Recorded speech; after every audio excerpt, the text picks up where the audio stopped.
Olá, sejam bem-vindos e bem-vindas a mais uma lição introdutória à ética. Hoje teremos uma videoaula sobre ética e psicanálise, em especial o modo como Sigmund Freud, criador da psicanálise, compreendia a moralidade humana, né, como veremos de uma maneira tanto quanto negativa, e o modo como ele propõe uma ética subjacente ao procedimento psicanalítico, cuja função libertária, então, daria conta desse aspecto negativo da moralidade humana. Bem, para fazer isso, eu vou dividir a videoaula em duas partes. Numa primeira, eu vou apresentar uma espécie de psicanálise da moral, né? E é claro que para fazer isso eu vou reconstituir a origem, o desenvolvimento, né? Embora brevemente, da psicanálise, os seus principais conceitos, em especial o modo como Freud, né, a partir da psicanálise, explica a origem da moralidade humana, em especial como ele descreve o desenvolvimento, né, dessa moralidade que leva à formação do caráter, o caráter humano, que culmina numa espécie de agente moral, que é o superego, um dos conceitos fundamentais aí da psicanálise. Bem, a segunda parte, então, é sobre a ética da psicanálise, porque, como veremos, Freud tem uma visão de que o superego, né, o agente moral, ele no fundo é ele próprio causador de certos distúrbios, de certas desordens na vida psíquica dos indivíduos, e que a psicanálise, enfim, é uma resposta, é uma espécie de terapia, né, para essas desordens.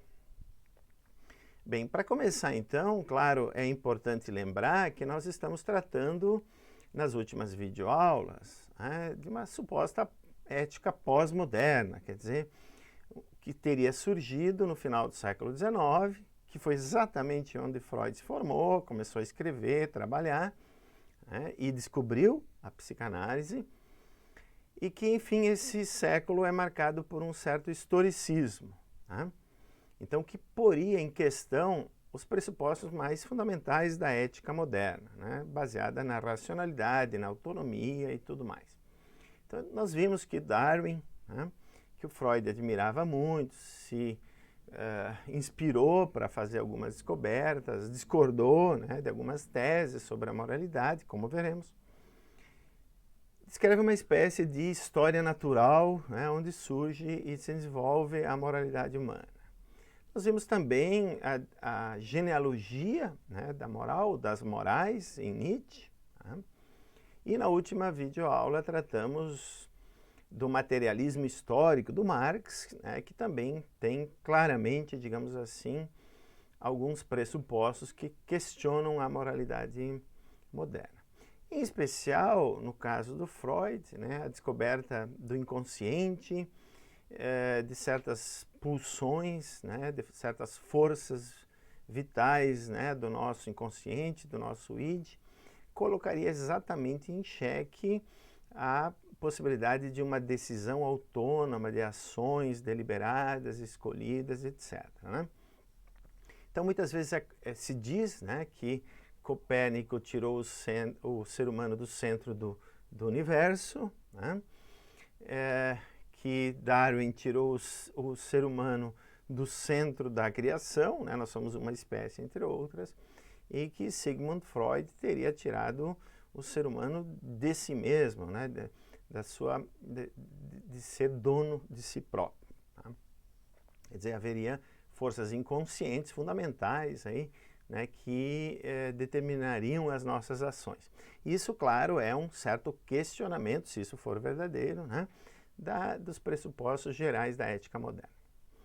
Bem, então, para começar, é importante, claro, marcar bem o conceito de psicanálise, a gente reconstituir brevemente o modo como o Freud descobriu a psicanálise.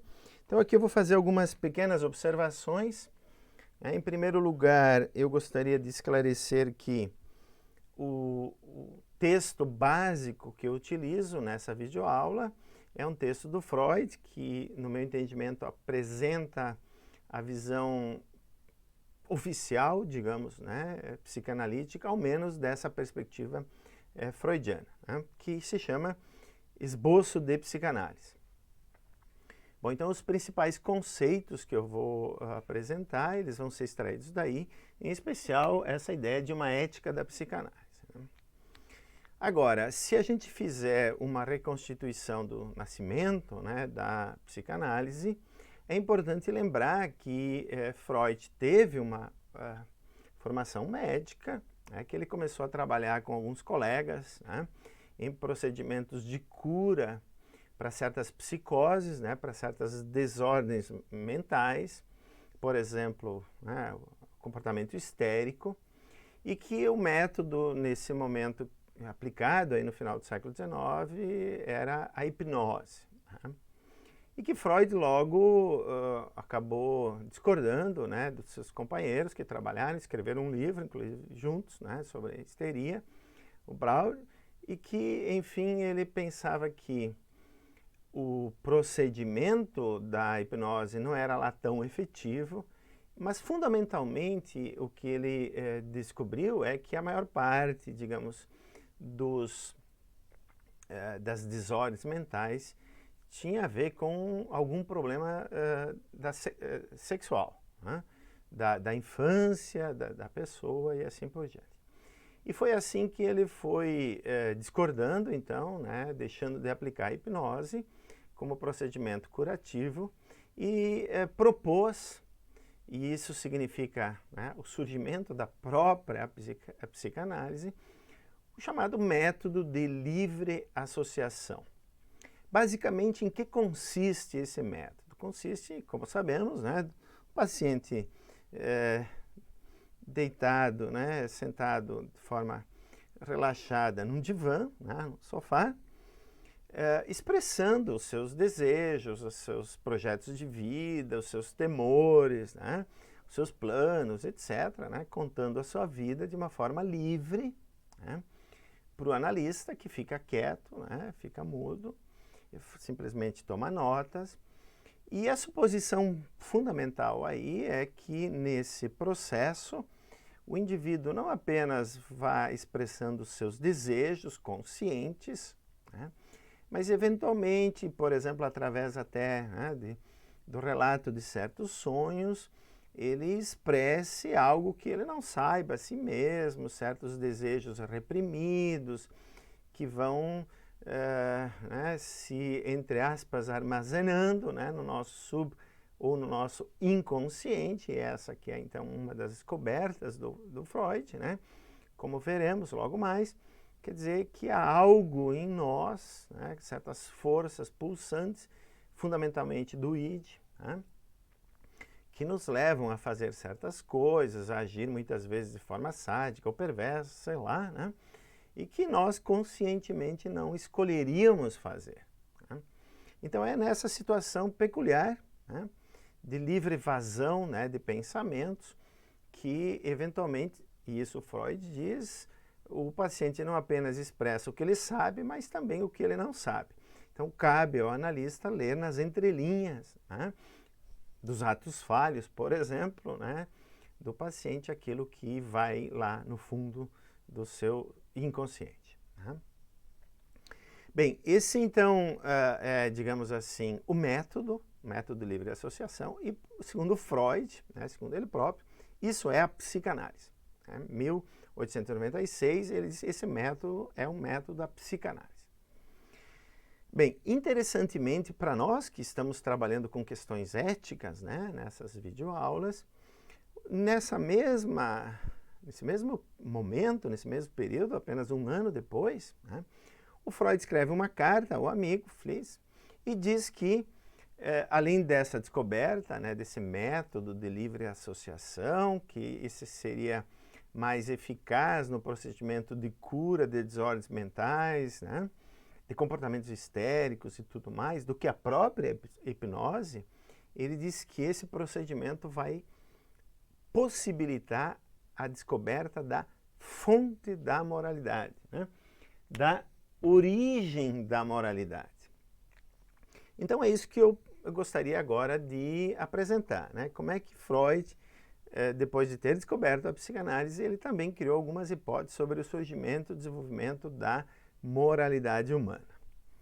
Bem, para começar, então, é importante dizer que ele elaborou inicialmente uma hipótese que isso teria a ver, né, com uma certa sedução paterna, né, na relação do bebê e da criança, né, com o pai e com a mãe, né, e que a boa resolução de um certo conflito que se daria aí significaria, enfim, o desenvolvimento de uma vida psíquica, né,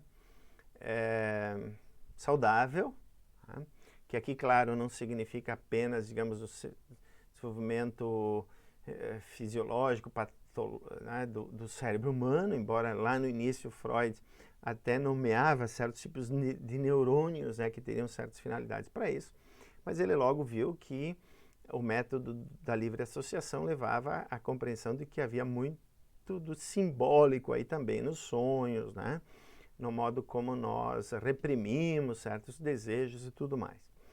Bem, então, claro, o que ele diz que se faz aí tem algo parecido com o que aconteceu com Édipo, né? Édipo Rei, ele era um grande admirador aí dos mitos, das fábulas antigas, e diz que nós temos um certo desejo pela mãe, mas que é interditado, né, pelo pai, o que produz em nós uma espécie de consciência de culpa, né, por essa atração pela mãe, e nos leva a formar uma espécie de sentimento de ódio em relação ao pai e tudo mais, né. Quer dizer, essa explicação, claro, aparece ali nesse livro que eu estou indicando, Esboço de Psicanálise, que é o Complexo de Édipo. Eu não vou desenvolver muito porque isso é muito mais psicológico, né, do que propriamente nos leva a uma explicação da moralidade, né.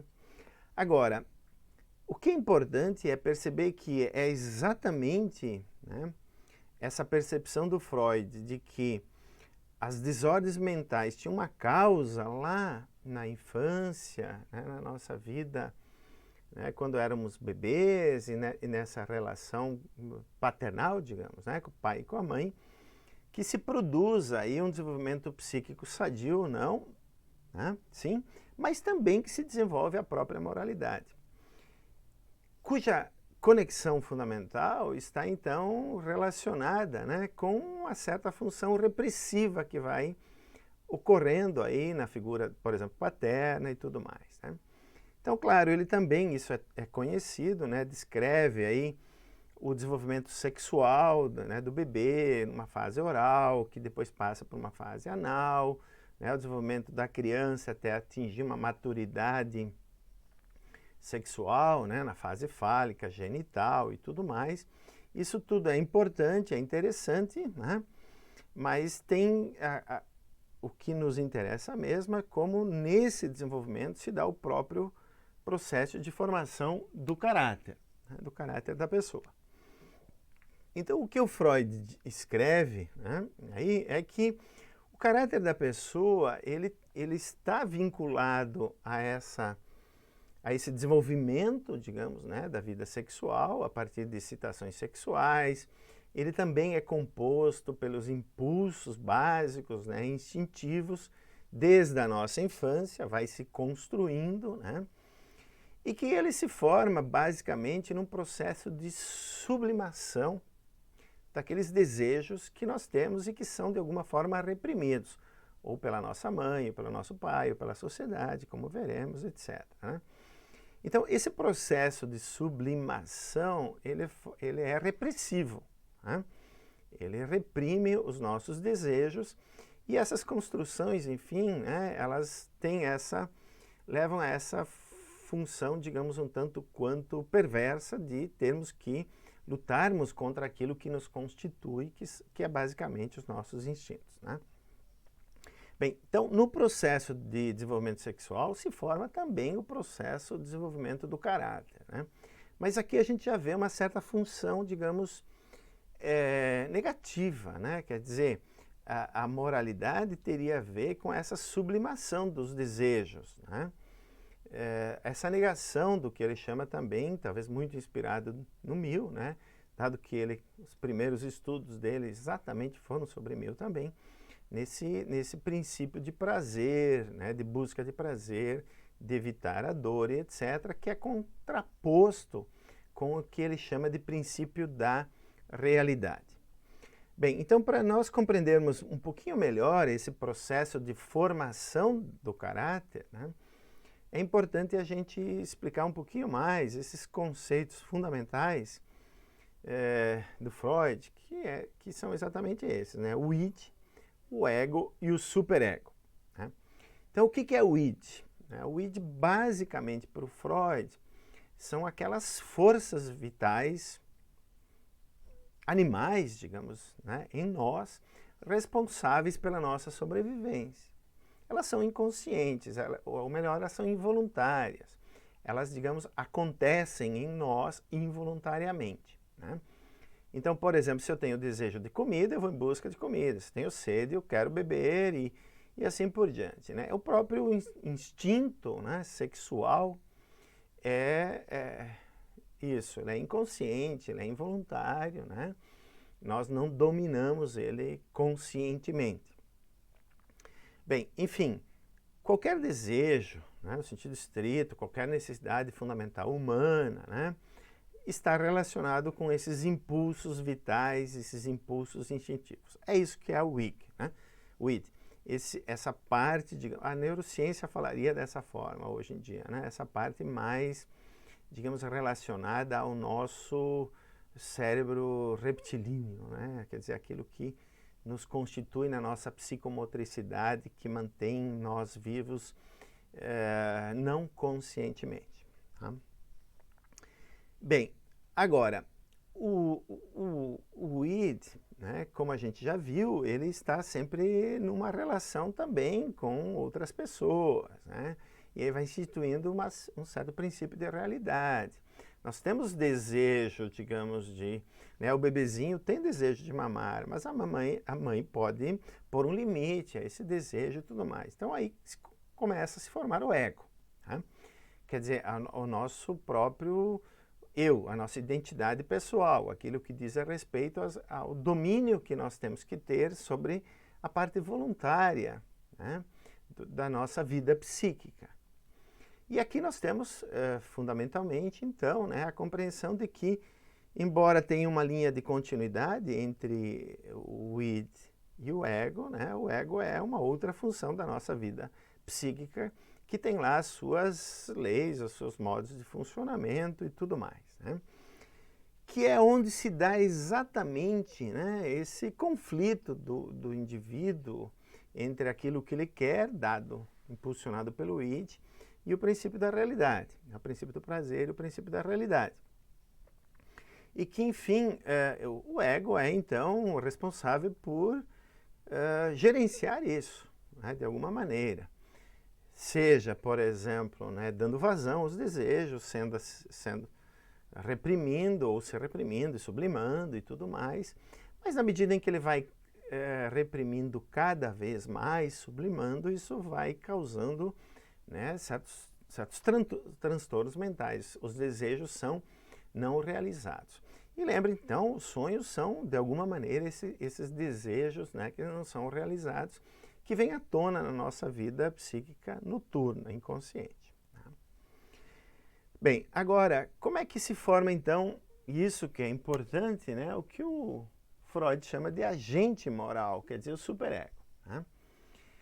É exatamente a partir da vivência desses conflitos do eu, né, do ego. Quer dizer, o indivíduo começa a introjetar e a internalizar a voz do outro, a voz da mãe, né, que diz não ao desejo de mamar, ao pai, que interdita certas relações com a mãe e tudo mais. Né? Quer dizer, ao menos desde o ponto de vista aí freudiano. Então, o que o superego é, no final das contas? Ele é lugar, digamos assim, né, onde as demandas dos outros, as demandas sociais se formam em nós.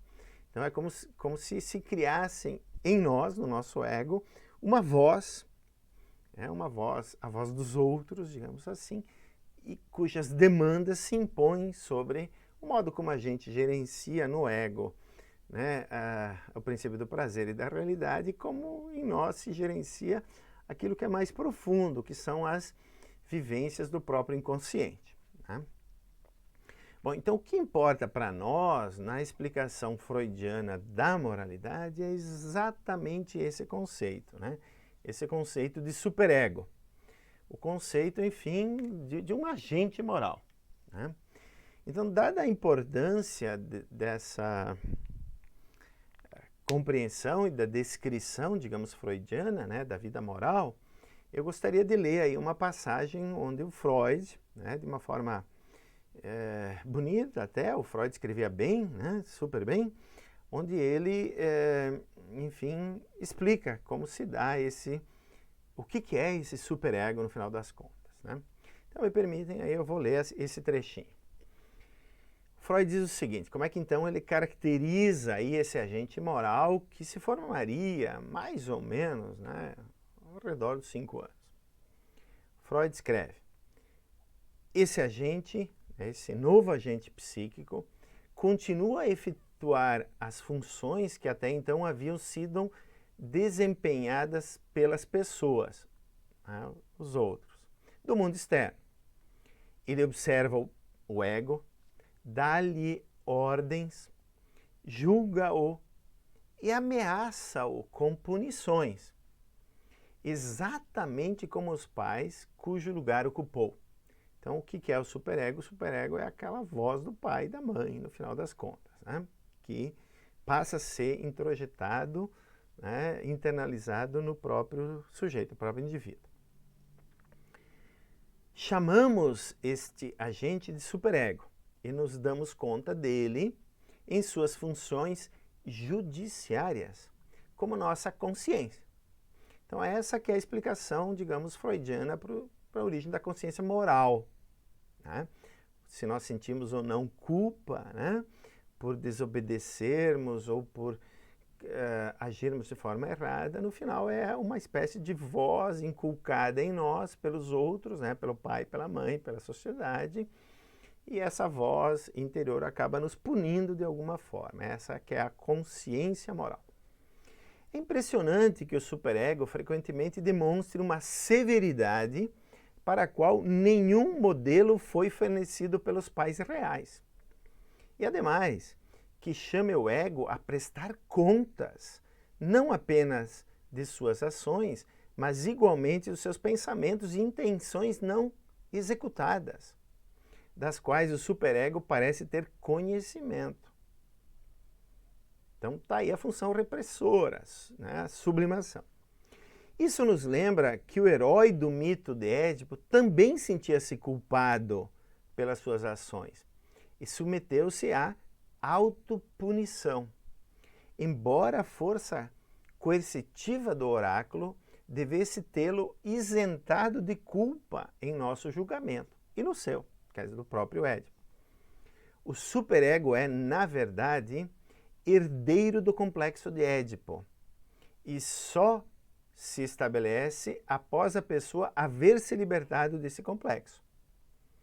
Por essa razão, a sua excessiva severidade não segue o modelo real, mas corresponde à força da defesa utilizada contra a tentação do complexo de Édipo. Sem dúvida, uma certa suspeita desse estado de coisas reside, no fundo, na afirmação feita pelos filósofos e crentes de que, aqui é eu que estou grifando, né? O senso moral não é instalado nos homens pela educação ou por eles adquiridos na vida social, mas lhe é implantado de uma fonte mais alta. Né? Então, fim de citação aqui.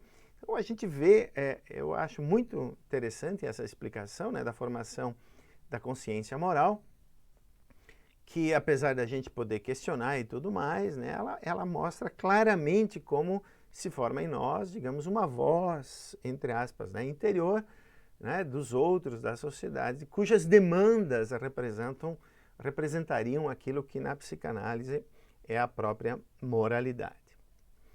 Bem claro, aqui valeria a pena, e eu não vou me ater assim de forma detalhada a isso, né, mostrar como num outro momento, né, em outras obras, levando mais em consideração, digamos, as questões sociais, a psicologia social, e menos, por exemplo, o próprio desenvolvimento do indivíduo na sua relação com o pai e com a mãe, o Freud mudou um pouquinho aquela hipótese inicial, né? Quer dizer, ele aperfeiçoou e criou uma explicação um pouco distinta da própria explicação inicial. Então, é aqui que ele discorda, por exemplo, do Darwin, né, que, segundo o Freud, pensava sempre em termos patriarcalistas, né, na sociedade. Quer dizer, como se tivesse existido um pai primevo, uma espécie de macho, de um alfa, né, de um grupo, de um bando, que queria para si todas as fêmeas, era o único reprodutor e tudo mais, e os machos beta, gama e delta, etc., não tinham condições, não se reproduziam e por isso eles tinham um certo ressentimento e tudo mais, né? O que o Freud, enfim, objeta é que a moralidade consiste exatamente, né, desde essa perspectiva, então, mais social, né, e menos individual, embora sempre a vida psíquica do indivíduo, né, para o Freud, reproduza a própria trajetória histórica da nossa espécie, do Homo sapiens, né, o interessante é que ele tem uma história um pouco diferente, né? Ele diz que um belo dia os irmãos, né, os filhos desse pai primeiro, se reuniram e mataram, né, cometeram um homicídio, mataram o pai, e não apenas mataram, mas eles devoraram o pai. Isso pôs fim, né, à ordem patriarcal de alguma maneira. Bem, o que significa aí não apenas matar, mas devorar o pai? Né? O Freud explica, como se diz, né? Assim, isso é uma espécie de clichê, né? Freud explica. Ele diz que é isso, né? São esses indivíduos, né, que matam o pai primevo, que era violento, que era temido, que era de alguma forma invejado porque ele era dono de todas as fêmeas e tudo mais, que passa a ser, então, né, um modelo para cada um, porque os indivíduos, esses selvagens, digamos assim, ao devorar o inimigo, eles próprios se tornam, acreditam que têm o poder do pai primeiro. Né? Só que eles têm que também, como foi, digamos, uma rebelião, né, de vários, eles precisam fazer uma espécie de pacto entre eles e se organizarem socialmente, estabelecendo, vejam só, por isso que então tem uma explicação aqui com uma tonalidade um pouco diferente da origem da moral, né? Instituir leis, instituir a religião, onde se proíbe, né, de certa forma, o próprio homicídio, né, para causar uma certa segurança, se proíbe, por exemplo, o incesto e tudo mais.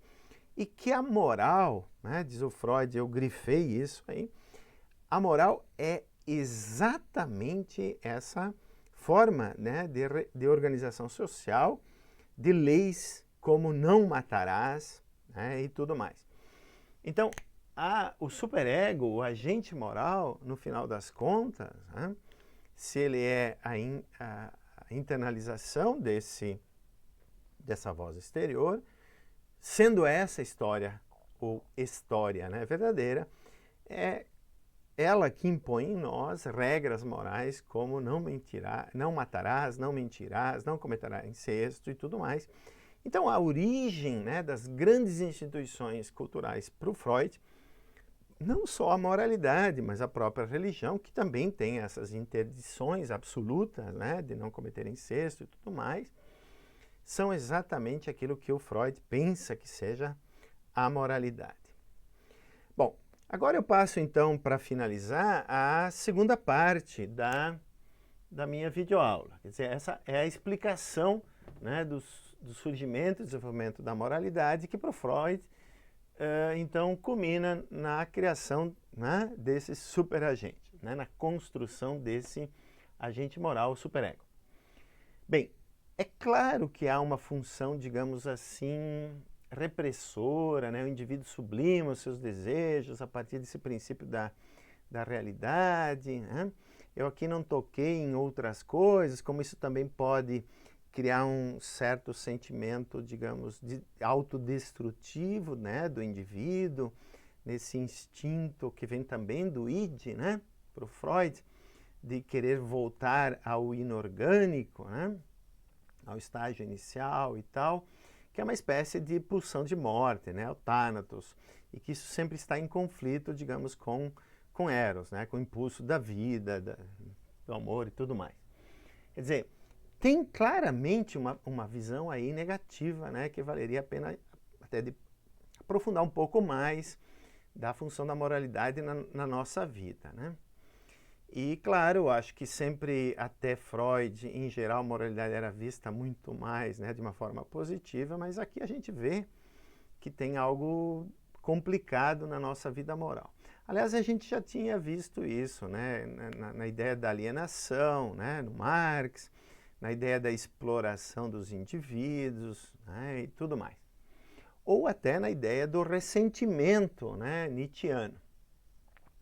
Bem, então, dado esse caráter, digamos, repressivo, né, da moralidade, dado o fato de que o indivíduo precisa sublimar, né, os seus desejos, as suas aspirações, e que isso causa, né, no indivíduo, digamos assim, né, um conjunto de desordens que são, enfim, entre aspas, né, armazenadas lá no seu subconsciente ou no seu inconsciente, né, nesse lugar, entre aspas, também, porque não se trata de algo espacial, né, também não se trata de algo lógico, temporal, quer dizer, é só o conjunto de vidas psíquicas que vão sendo armazenadas e esquecidas, né, conscientemente, e que aí formam, né, o sujeito, e que elas até, o sujeito, o ego, cria resistências a lembrá-las, talvez até por uma questão de sobrevivência ou autossobrevivência, ou até um ideal de eu, né,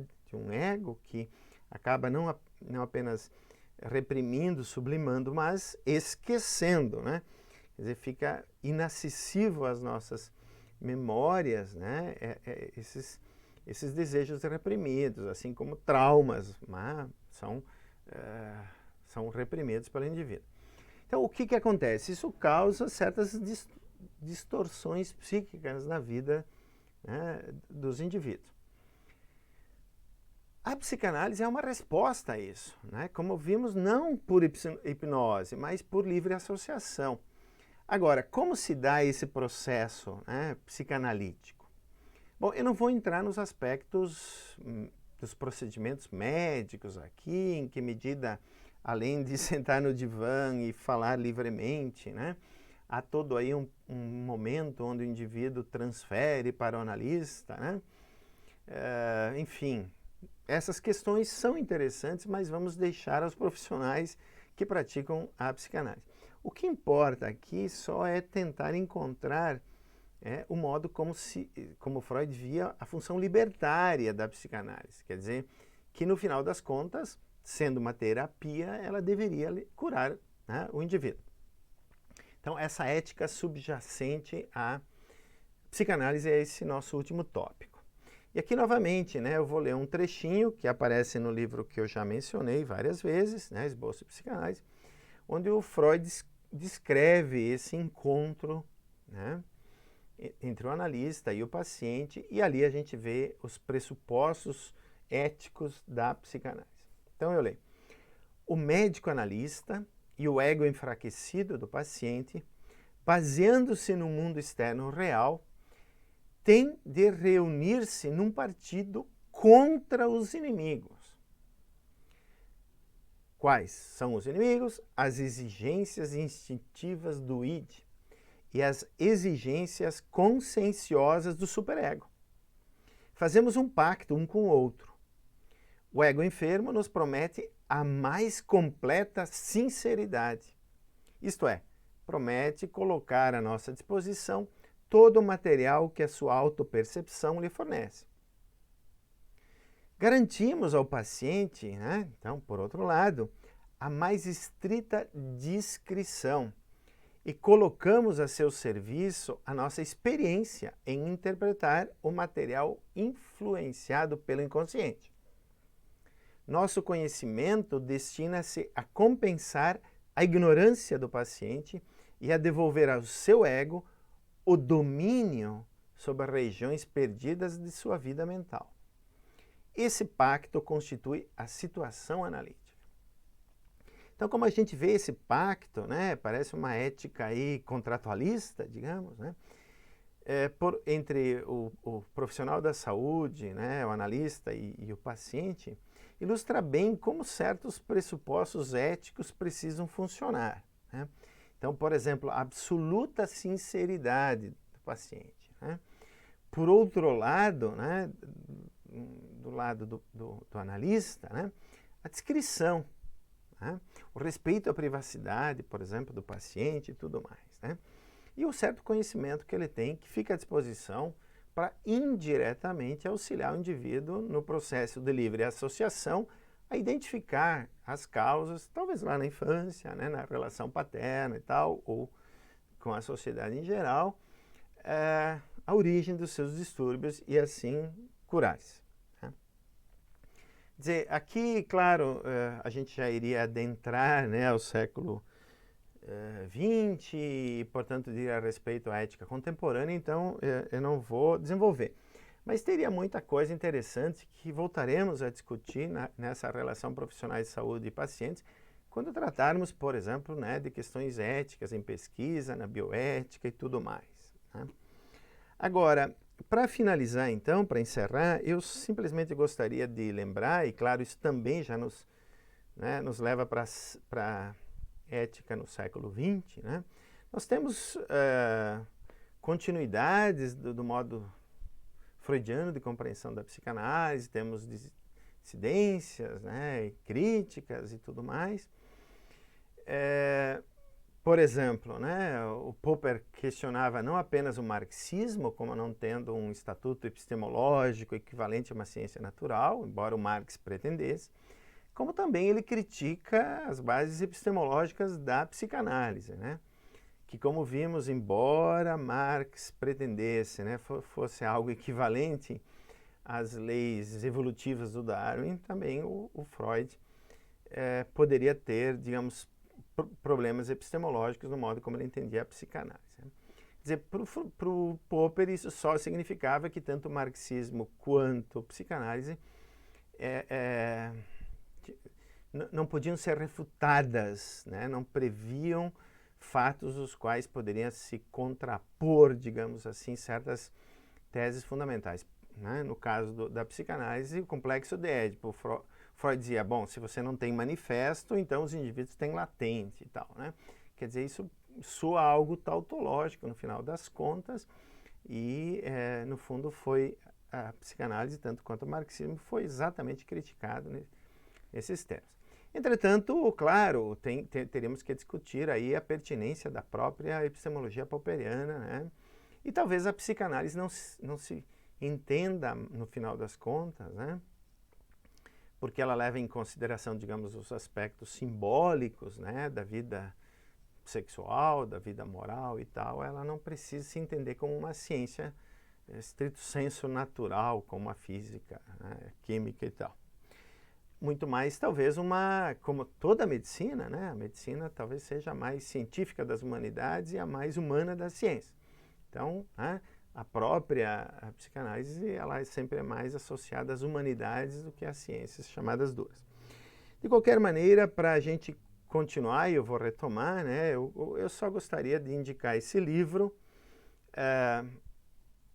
do Jacques Lacan, né, A Ética da Psicanálise, do Seminário, volume 7º, onde no último capítulo, no 23º, né, ele apresenta algumas reflexões sobre a moralidade, os aspectos paradoxais da ética, né, dentro de uma compreensão estrita sensu psicanalítica, E apresenta uma pergunta, essa é a pergunta do título do capítulo, né? Agiste conforme o desejo que te habita? No final das contas, isso não é bem uma pergunta, né? É uma prescrição, digamos assim, de uma ética psicanalítica como forma de fazer frente a essa função repressora da moralidade, né? Então parece muito mais soar como um imperativo ético da psicanálise, né? Haja conforme o desejo que te habita. Bem, por hoje ficamos por aqui, então, apresentamos aí uma espécie de descrição de como a psicanálise entende a moralidade, explica o surgimento e desenvolvimento da moralidade e também, né, como ela, constatando que a moralidade tem uma função repressora, se apresenta com uma função libertária, né, cujo procedimento terapêutico, então, no final das contas, tem como finalidade última livrar os indivíduos daqueles males causados pela própria moralidade. Por hoje é isso, agradeço vocês por terem ouvido e tal, e convido para assistirem a próxima videoaula. Até lá!